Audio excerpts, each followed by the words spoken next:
Hey everyone, welcome back to my channel. My name is Naia. I go by Nails by Naia. It's been a while since I did a voiceover and was able to edit my videos the way that I wanted to, just because last week was crazy, and at this point I don't know what to say about Texas anymore. But that's not why we're here. We're here for nails. And if you're new to my channel, go ahead and take a second to drop down, subscribe, because I drop videos every week, including weeks that we have Snowmageddon. Um, Also, check out some of my previous content and give me a thumbs up on all my videos if you want to see more. But what we're doing today is actually part one of a two-part series on the nails that I wore on myself for Valentine's Day. I did switch it up just a little bit by doing a different shape and a darker color than what I normally go for. So yeah, I just had fun with this set. I thought, make it girly but not too frilly.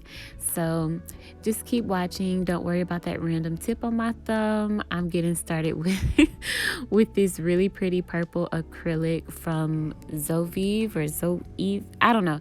I've been using this brand for the past couple of videos because I bought some during the sale that she had, I think around like New Year's, and I saw it on Instagram. So I bought a couple of powders and I've been using them, testing them out. That's what this dark purple is right here. It's called Violet. You'll also see me encapsulate some hearts in a little bit, but I'm gonna let you go ahead and watch me get started on these first couple of nails, and then we'll get into the last few.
So one thing that I think I've mentioned about this acrylic in previous videos of me using this brand, I felt like I would have to go back, pretty much wait until the acrylic started to dry, and then go back and build on that acrylic.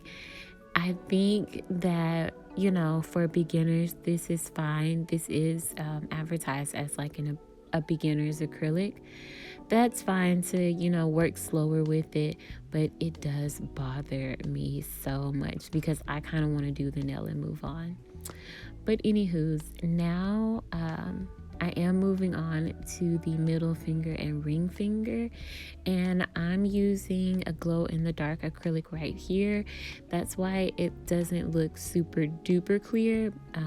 If you've ever used any glow in the dark powder, you know that it has a white cast on it, or a lot of the times it can be the color, or have the cast, like the remnants of the color that it glows.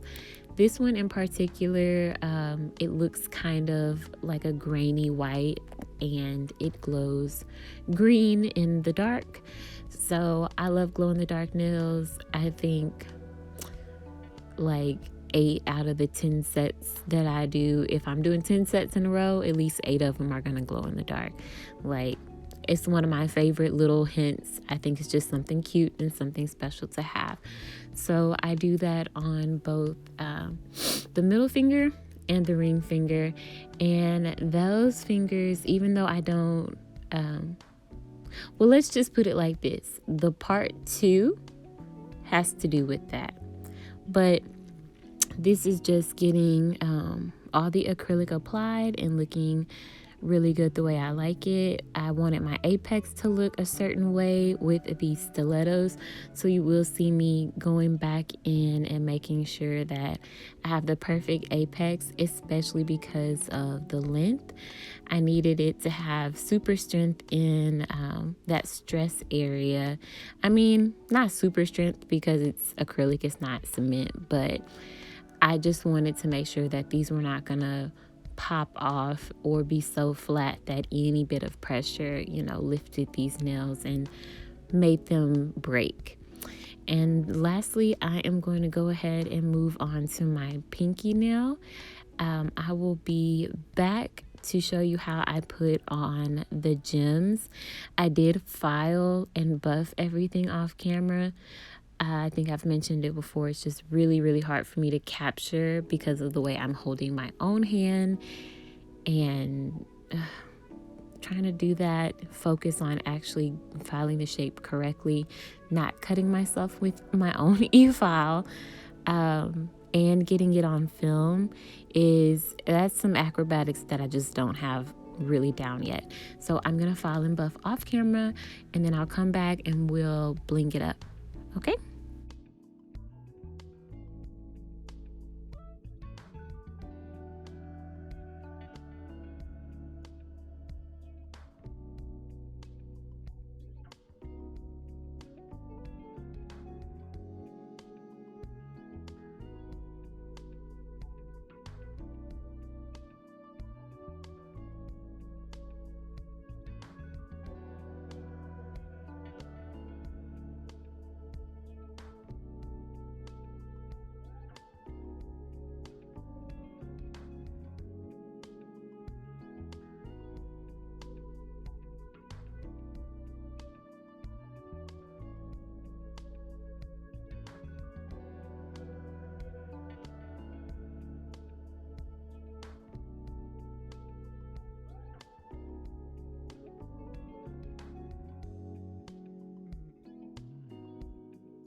Right here, I did decide to go ahead and add a little background color to what was going to be on my nail.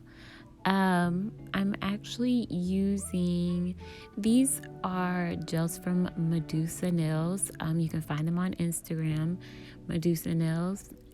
It is a potted gel that you can use for, either artwork, or you can use it the way I'm using it right now, which is almost like a polish form instead of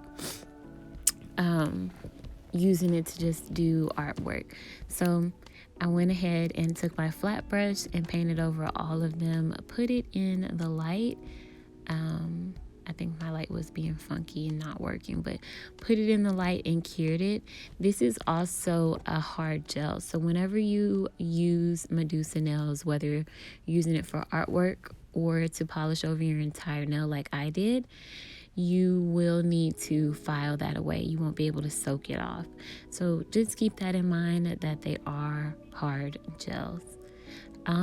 Yeah, so moving right along to the bling, I did decide to add a little bit of bling to the nails. I didn't show it here because I did it after I thought I was finished recording, but I added bling onto my pointed finger that had the encapsulated hearts. I also added bling to my pinky, and then, like I said, not here on the video because I did it way later, I ended up adding bling on my thumb. I just felt like it looked dumb without anything on it, and all the other nails had something on it. So what I did was I took a couple different pinks and my little caviar beads in silver. I'm starting to have a new love for the caviar beads, especially these silver ones. I think the ones I have right here were a little bit big, but next time I go to the supply, I'm gonna buy the next gauge size down, because I really like how these look. But I think if they're too big, like how these were, they get caught on stuff really easily. But yeah, anywho's, it takes me a little while to get them right into place the way I want them, because what I'm going to do is, as you can see, I laid down my gem gel, and the one I'm using, unfortunately, is by a brand that we don't support anymore because they full of shit, but I paid for it, so now I feel like I got to use it. I can't waste my money. But I laid that gem gel down, and then once I get everything in the place that I want it, I take my top coat and I brush my top coat over it, so that way I can go over those little caviar beads and kind of really push the gel, or push them into the gel and push the top coat over it, just kind of like fully capture the little beads. I don't go over my stones as best as I can help it. I try not to go over my stones. Okay, and I'm gonna do the same thing on the pinky. You see me adding what I wanted, that really pretty pink heart stone. I actually was surprised that when I ordered these, I was surprised that they were this size when they came. It's like perfect for me to, not too big, not too little. But anyways, I'm doing the same thing, adding the stones in the way that I like them. I'm gonna perch them to be in the exact place. I'm gonna fool around with the caviar beads like forever, because I don't know, beauty takes time and beauty is pain. Well, this wasn't painful, but it took me a long time to get the caviar beads exactly where I wanted them, because they're so small and hard to deal with, but they look so pretty, so I was like, I want them. Anyways, I placed all of those, and I add the top coat to these nails, and I'll show you the final reveal just as soon as I get them all into place.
So I go ahead, put that in the light, and this is how they came out. Stay tuned for part 2.